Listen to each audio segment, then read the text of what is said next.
La entrevista del Telematutino 11, gente importante a tratar temas importantes. Nos acompaña el licenciado Rafael Paz, una persona que viene del sector privado y que tiene muchísimos méritos profesionales, es miembro de la dirección política de la Fuerza del Pueblo, secretario general del distrito y también candidato a diputado por la circunscripción número 1 del Distrito Nacional. Muchísimas gracias, Rafael. Ramón, agradecido. Qué gusto estar contigo aquí y con Jacqueline Buenos y tener días. la oportunidad de compartir con ese público maravilloso que te sigue, que es un público entusiasta y que no se va de su casa si no escucha este espacio.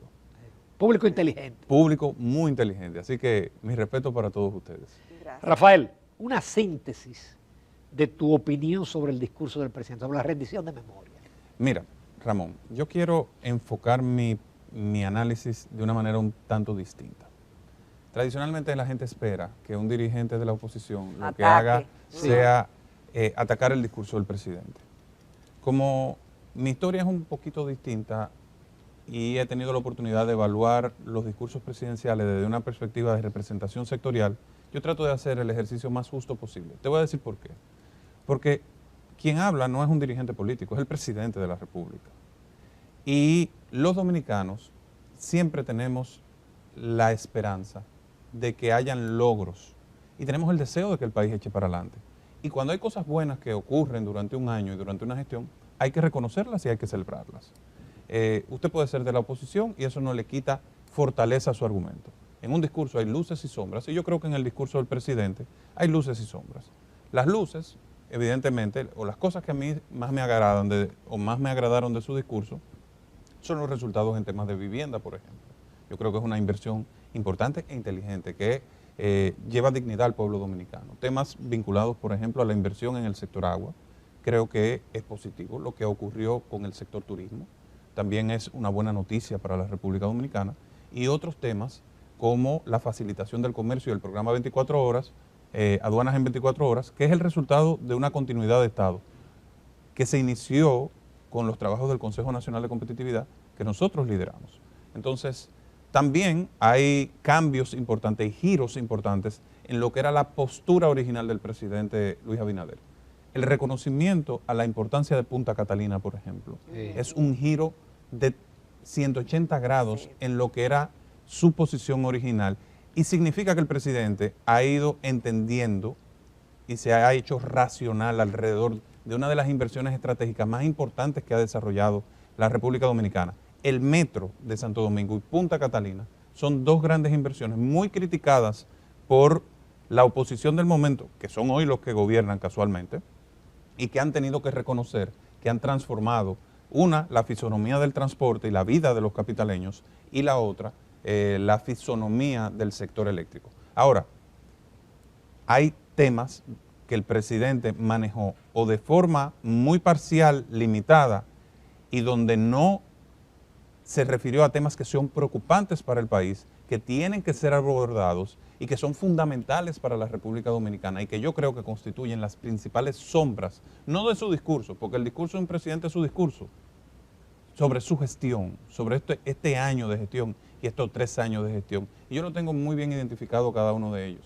El primero, el tema de la deuda pública.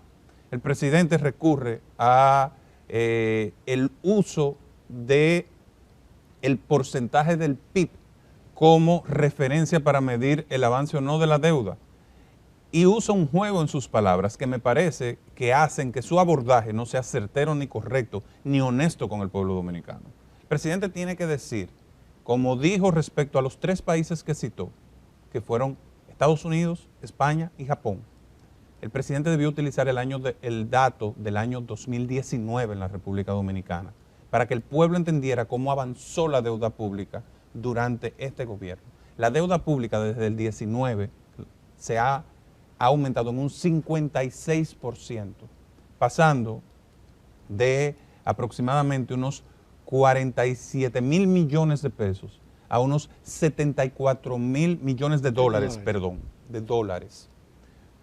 Un aumento significativo, monto que en su gobierno, o sea, en su gobierno, se han adquirido endeudamientos por el orden de los 24,000 millones de dólares, 25,000 millones de dólares, pero han sido por lo menos 15.000 que se han adicionado al monto de la deuda total. El presidente habla de la deuda con relación al PIB, pero no habla de la deuda per cápita. La deuda pública per cápita, cuando Abinader llegó al gobierno, eran aproximadamente unos 4.800.000 dólares por dominicano. Hoy son más de 6.700.000 dólares por dominicano. Por persona. Por persona. Entonces, ¿qué significa eso? Que ha aumentado de manera significativa por encima de un 50%. Estamos hablando de un 54%. Y ese dinero lo van a tener que pagar nuestros hijos. Pero no nuestros hijos y nuestros nietos solamente. Es que el pago de intereses como porcentaje de los ingresos tributarios está por encima del 20% al día de hoy. Entonces, ¿por qué el presidente utiliza un abordaje simple del tema? Es sencillo, Ramón, porque el presidente está ocultando lo que serán sus verdaderas intenciones.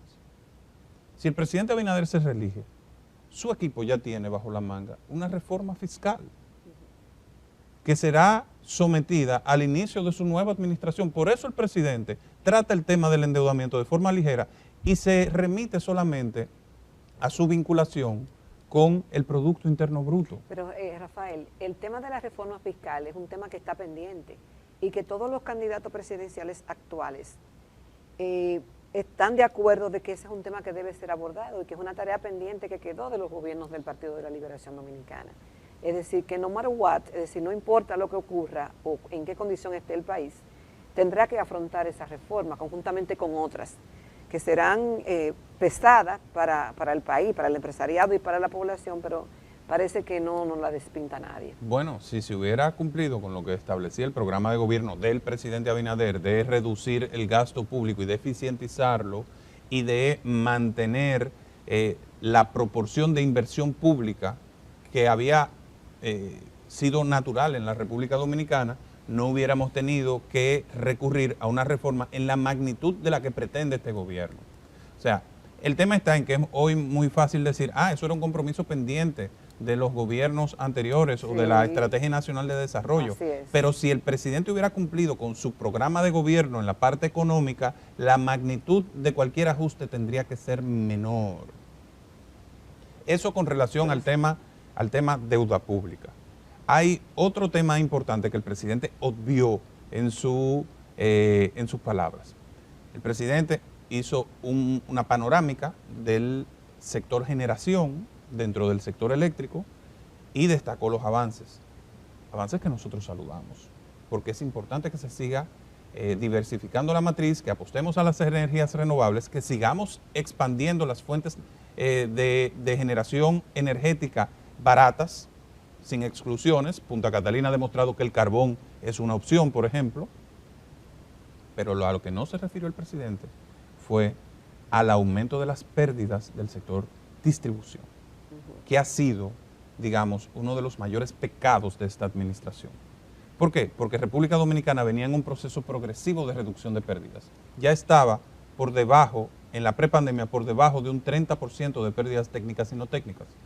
Hoy las pérdidas rondan el 40%, lo que implica que ha habido un deterioro en la gestión de las sedes y eso ha implicado que la reducción del subsidio eléctrico no haya llegado a los niveles a que debía llegar y el equilibrio financiero de las sedes no esté en un nivel, digamos, apropiado. ¿Qué significa esto? Que los miles de millones, los cientos de millones de dólares que hay que destinar a este concepto derivado de la ineficiencia no se pueden utilizar ni en salud, ni en educación, ni en los servicios sociales que debe proveer el Estado dominicano. El tercer componente, que es un punto oscuro este año, es el efecto que tuvo en las exportaciones nacionales, según los informes oficiales, el cierre comercial de la frontera con Haití. El gobierno cometió un exceso en las medidas de respuesta a la construcción del canal y la evidencia lo demuestra. Lo que correspondía era un cierre migratorio de la frontera y reforzar la seguridad. Pero el gobierno se propinó un autogol dando aquiescencia y cumplimiento a lo que había sido una agenda de años de los sectores comerciales haitianos, que era hacer colapsar el comercio entre los dos países. Ese cierre comercial de la frontera lo que generó fue oportunidades de cientos de millones de dólares para comerciantes haitianos que comenzaron a buscar los productos en otros mercados y a importarlo a través de otras vías, en detrimento del aparato productivo nacional que tenía ese mercado seguro. ¿Qué implicó esto? Según las cifras oficiales, y voy a citar los datos concretos, porque nosotros hablamos con datos, las exportaciones se redujeron en una proporción. Las exportaciones agrícolas se redujeron en un 6.3% y las exportaciones industriales se redujeron en un 17.9%. Significa que el cierre comercial de la frontera le implicó a la República Dominicana la pérdida de aproximadamente unos 300 millones de dólares solamente entre el mes de septiembre del año 2023 y este mes de febrero del año 2024. Pero dice el ministro de Industria y Comercio que ha mejorado muchísimo y que ya está en los niveles antiguos el comercio con Haití. Bueno, eso es lo que dice el ministro de Industria, lo que dicen los datos del propio gobierno en los informes oficiales del Ministerio de Economía, Planificación y Desarrollo y en los informes del Banco Central es que hubo una reducción de un 17% de las exportaciones de manufactura y un 6.9% de las exportaciones de productos agropecuarios. Y eso es el resultado de una mala gestión del conflicto, porque el gobierno, en vez de recurrir a la vía diplomática, que era lo que le estaba sugiriendo la oposición, decidió tomar medidas extremas que al final terminaron afectando económicamente a la República Dominicana. Y lo peor no es eso, porque a veces tú sacrificas lo económico por un fin, digamos, mayor, ¿verdad?, como es la defensa de la soberanía nacional y de los recursos naturales. Pero si usted me hubiera dicho que se hubiera detenido la construcción del canal, pero no se detuvo. O sea, la moderación o la cierta moderación que han tenido en las últimas semanas el gobierno haitiano es el resultado de lo que han producido los organismos internacionales y el diálogo diplomático.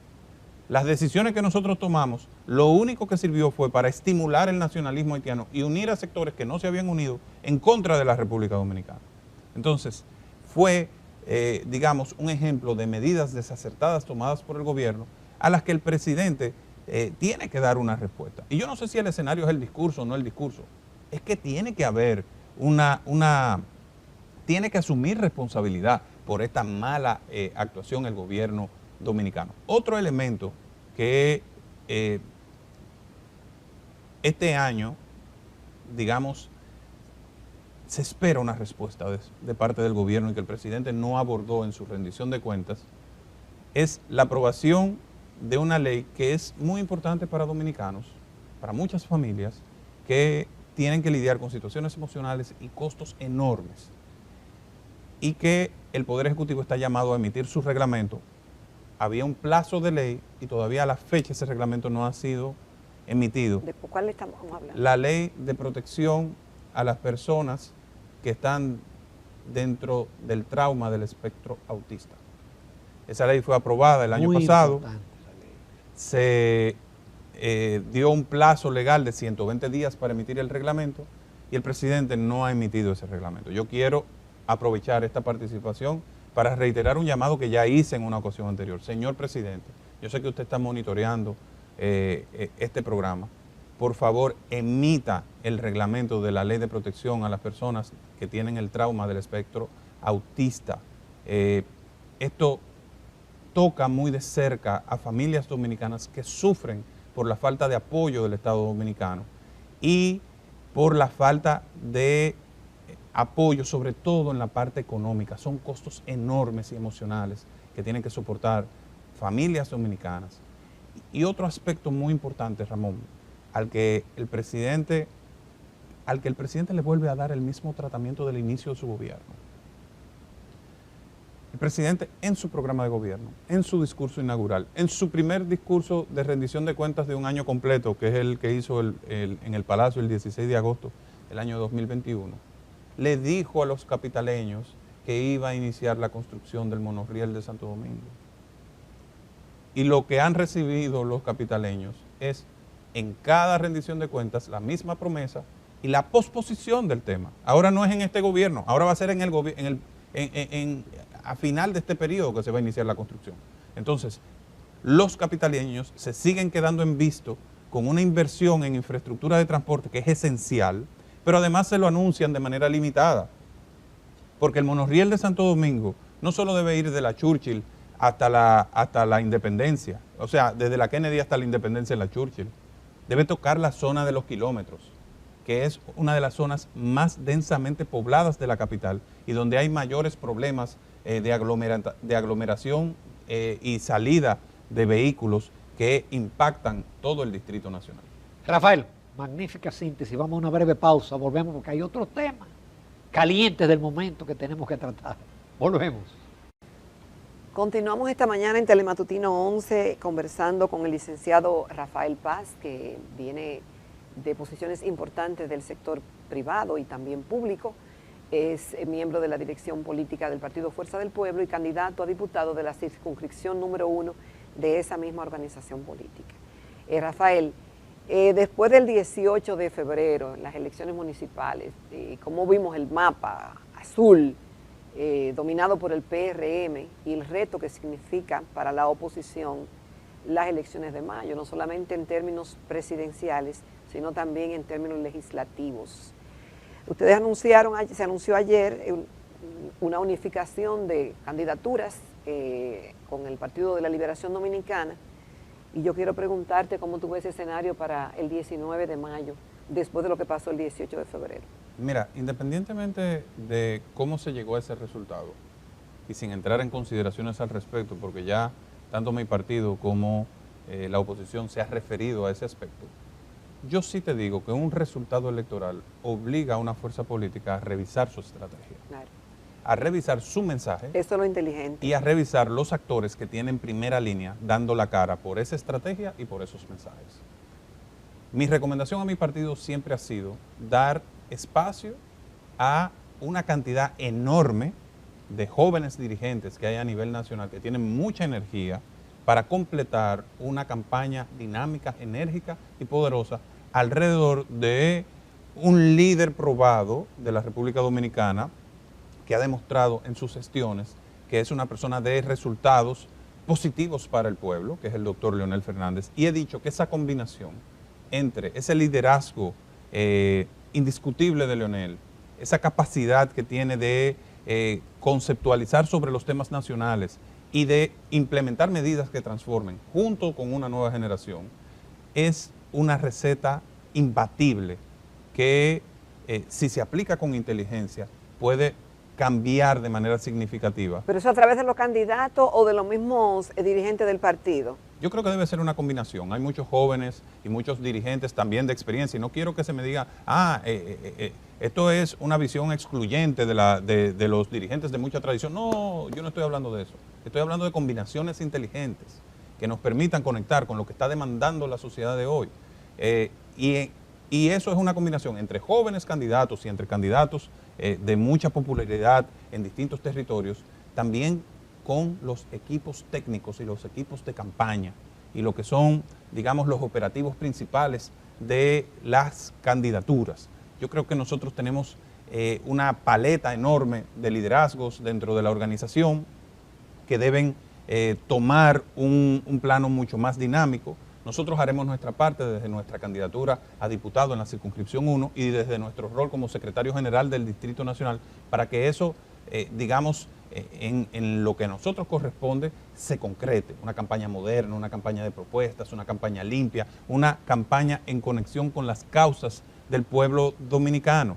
Yo siento que hay un gran segmento de la población que también, aunque votó de una manera, al ver los resultados, entiende de que la desproporción a favor de una fuerza política puede afectar de manera sensible el equilibrio democrático.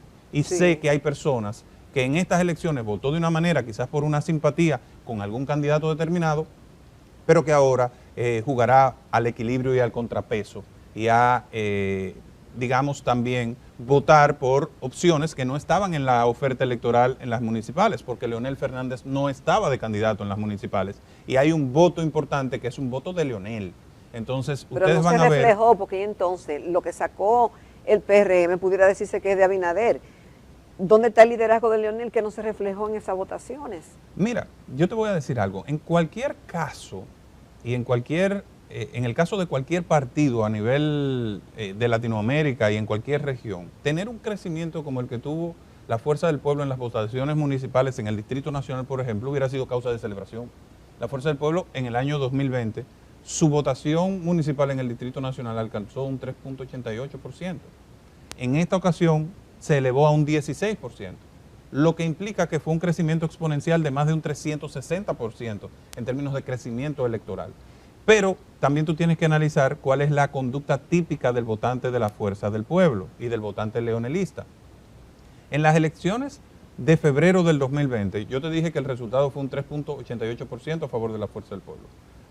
Pero en las presidenciales, en el 2020 fue más de un 9%, significa que casi se triplicó la votación presidencial respecto a la municipal. Si eso se aplica en el caso de la capital, nosotros vamos a llegar al potencial que marcan las encuestas de Leonel Fernández en este territorio, que es un 45% de intención de voto. Y eso te genera un escenario de polarización en la capital con el presidente Luis Abinader. Yo apuesto a ese escenario, trabajaré por ese escenario, y lo que hay es que hacer los ajustes necesarios para que eso se concrete. La política es un ejercicio de construcción diaria, de definición de metas, de matemática electoral, de trabajo intenso. Y si se crean las condiciones, una situación puede cambiar dramáticamente. ¿Quién te iba a decir a ti en el 94, por ejemplo, cuando el PLD sacó un 13%, que en el 96 se iba a alzar con la presidencia de la República en una segunda vuelta? Las realidades políticas entre un proceso y otro cambian. Rafael, ¿quién iba a decir en septiembre del 19 que Luis Abinader iba a ser presidente? Correcto. Y eso fue en cuestión de meses. ¿Y quién te iba a decir que en un mismo proceso electoral... Es que nada más faltan 3 meses, sí, menos de 3 meses. Pero mira qué es lo que ocurre, Jacqueline. Y hoy los que están en el gobierno niegan este tipo de fenómenos porque no les conviene, pero se producen. Y el año 2016 es una muestra de eso. En un mismo proceso electoral, la gente es capaz de votar diferente en un mismo territorio. En el 2016, la gente votó en un 57% por David Collado, que era del PRM, a la alcaldía, y votó en un 54% a Reinaldo Pared como senador y en un casi 60% a Danilo Medina a la presidencia. Eso ocurrió en el año 2016. Entonces, asimismo, ese votante consciente tiene una vocación de votar distinto en procesos distintos y por candidatos distintos en este año 2024. Pero en otras poblaciones menos instruidas no es tan fácil la variabilidad. Ahí hay que hacer el trabajo. Y por eso la ampliación de la alianza en 25 territorios con candidatos a senadores comunes también va a ser un factor que va a motorizar eso, que lo va a motorizar. Recuerden algo, la Fuerza del Pueblo, por ejemplo, en el Distrito Nacional no fue con un candidato de la Fuerza del Pueblo y eso motorizó el voto extrapartido. Se lo dio al Partido de la Liberación Dominicana. Hay una diferencia entre, por ejemplo, el voto a nivel de alcaldía, del alcalde y a nivel de los regidores. Nosotros en este territorio, nuestros regidores alcanzaron una mayor votación que los regidores del Partido de la Liberación Dominicana. Ahora, Domingo Contreras, que era el candidato alcalde de la Alianza, atrajo hacia su partido los votos extrapartidos que recolectó en el PRM, porque Carolina sacó menos votos que los regidores del PRM. Atención, interesante. Atención, Carolina sacó por lo menos 13,000 votos menos que los regidores de su partido. Esos votos fueron a Domingo Contreras y marcaron en la casilla del PLD. El candidato alcalde de Opción Democrática sacó menos votos que los regidores de Opción Democrática y los votantes del PRD que votaron en una proporción de 8,000 aproximadamente por los regidores, solamente 4,000 marcaron en la boleta del PRD, los demás marcaron en la boleta del Partido de la Liberación Dominicana, que era el que alcanzaba la alianza. Entonces, el que representaba la alianza. Cuenta lo que pasó en Santo Domingo Este. Santo Domingo Este un Twitter muy interesante. Es un caso de lo que resulta cuando se elige al candidato equivocado. Y voy a ser responsable alrededor de eso. Y si se quieren poner bravos en mi partido, que se pongan bravos. Es un tema de convicción, la tenía antes de la elección y después de la elección. Los regidores sacaron casi 4 veces los votos que sacó el candidato alcalde. El alcalde, Así que la gente sabe diferenciar. Sabe diferenciar. El candidato alcalde sacó 12.000 votos y los regidores sacaron casi 40.000 votos. Si hubiéramos llevado un candidato alcalde a la altura de la circunstancia, la Fuerza del Pueblo alcanza sobre un 25% en la votación municipal.